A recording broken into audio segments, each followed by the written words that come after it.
wail of sirens, the big red trucks flying by, and the firefighters. Firemen on their way to the rescue, to put out the fire, to save some lives, and risk their own. Without their skill, thousands of lives and countless millions of dollars would be lost in the growing number of fires that occur each year. So the firefighter is a kind of natural modern-day hero. Fighting fires is not all there is to being a fireman. It takes hours of intensive, grueling study. Today, you and I are going to attend the Maryland Fire and Rescue Institute. Come on. Oh, there's a couple things you can do when you first remove the extinguisher from the wall. Probably the most important thing for them to learn is to learn about themselves. What can they do? What can't they do? None of us can do everything. All of us can do something. Most of us can do a very, very good job at firefighting, but none of us can do all the job. That was Bill Murtat, coordinator of special training, and he started me on the easy stuff. Naturally, I was excited about the prospect of donning heavy boots and coat and duking it out with a raging blaze. But I think that everybody's real dream is to be the tiller man on a hook and ladder. Okay, Carl, what do I do? Well, first of all, Henry, this isn't as difficult as it looks. We're going to Thank start off by signaling the driver twice to go. Hitting this little button here? That's right.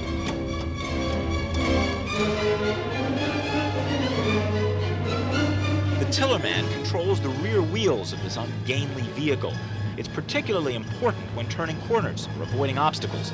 My instructor warned me that a poor tiller man can cause the truck to sway all over the road. Boy, this is hard work. Ooh, I think I got it. Back to the left. I see what you mean, though. He's doing a lot of swinging, and He does a lot of work for you. But it's a skill that's quickly mastered by most firemen. Well, in the next segment of instruction, I wouldn't have the luxury of any mistakes.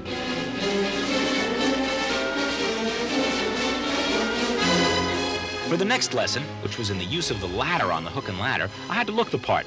Boots, coat, the whole bit. And all I'm going to do is go up that ladder, right? Now, how hard can that be? Well, you'd be surprised. boy, these boots get heavy. The higher you get, the heavier they are. Oh, you get accustomed to it. Boy, you gotta be in good shape to be a fireman. There's only one problem. Now, how do we get down? I was sorry I asked. Okay, how do I keep from falling here? This is in the locked position. And when you get it out set and you're ready to do your descent, you Learn by doing. It would be so much easier to use the stairs, but we're pretending that there's a fire blocking them. And the only way out is through the window. And, well, here goes. Okay, now turn yourself around. Bring yourself around. Sure. Now push out on your feet and kind of walk up the wall. That's good. You're in good form now. Push off. Push outward. Push back. One more time. That's it. Very good. Easy for a fly or a pigeon. Not so easy for a TV reporter who feels like a sitting duck. As I descended, so did my estimation of a firefighter's glamour.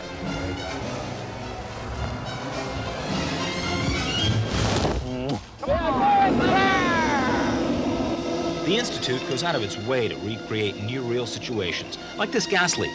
The object, to cool the flame enough to allow someone, in this case me, to get close enough to shut off the gas valve. It's loud and hot, not very glamorous. Open them up. Hey, be careful of that, boy. The tricky part of the exercise is aiming the hoses right. Too low, and the flames will surge over the top. Too high, and they'll shoot along the ground. So when it came time to turn off the valve, I was depending on my backup men on the hoses to keep me from being roasted. You feel radiant heat through the line? Yeah. Okay. Aim good here. Okay? Gee, that was just terrific. Now I don't need a suntan. Who poured these half cups of lemonade? How do you get these coats off? Thank you. The glamour had definitely worn off, melted away. And after a much-needed break to replenish lost liquids, we went on to the day's final exercise, the meat and potatoes of firefighting, if you will, the structural fire. The Institute has a special fireproof house, and to give rookies like myself experience in putting out real fires, they set a real fire in the house. Nothing pretend about it. In fact, it's so serious that we need to wear gas masks so we can breathe, so we can live. Stay low, stay against the wall. Stay down 18, 24 inches off the floor. It's the best visibility, and the heat's not up in there. This is it. No turning back now. So open your nozzle up, make sure you got water. Okay? You all ready? Let's push in. Down low.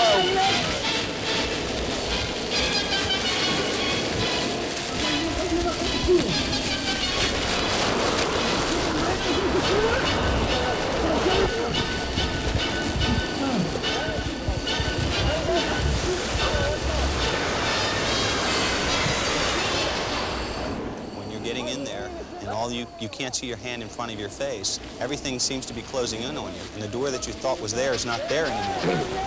And the person that you thought was next to you is now 12 inches away, but they could be a mile away. All these things are running through your mind, and it's getting a little warmer, and the adrenaline is pumping. And there are students that can't control this, but our intention is to stage this so that won't happen in a real situation. There are a few more terrifying situations. At times it was pitch black. At times the flames billowed toward us with stifling heat. Even with a gas mask, it often seemed as though the fire would suffocate us. And pouring water on the fire only seemed to force the heat towards us. Throughout the entire experience, I felt like I was on the edge of panic. But we did get out the flames. We did escape into blessed daylight. And only then did I find out the fireman's worst moment. When the adrenaline fades, when the heat has sapped your strength and excitement gives way to exhaustion.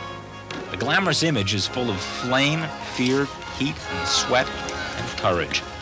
And on this hot afternoon, as we called it a day, I found one last fire to extinguish. Oh, thank you. We'll be right back. To our magazine department.